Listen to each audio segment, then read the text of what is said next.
So guys, ito nga pala ang bagong nabili kong PLDT home wifi.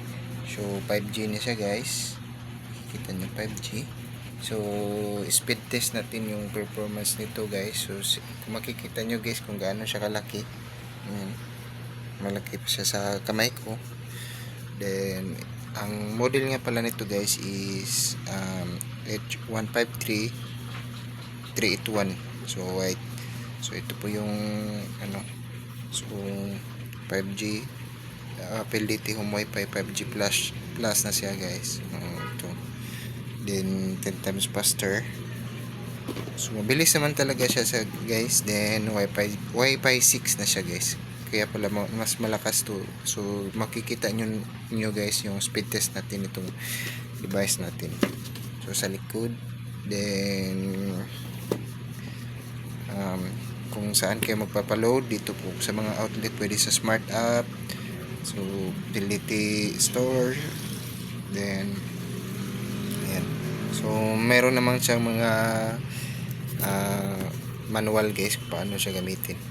Then yun nga guys, i-speed test na natin. So may na-speed test na ako 159 or mga 160.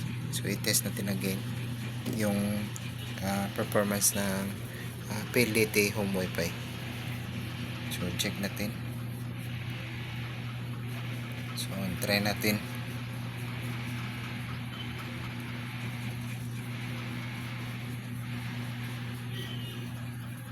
So umabot siya ng mga almost 120, 130. So nasa 137 siya guys. So ipalitan natin ng 3 more. So try natin guys ulit. So dapat sana smart dito para per PLDT, pero okay na yan, same lang naman.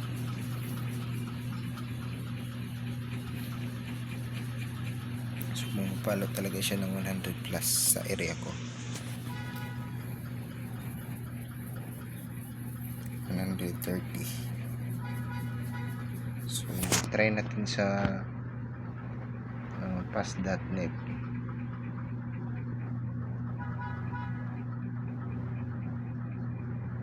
So ito yung mga 130 Mbps, mga 150 dito sa pass.com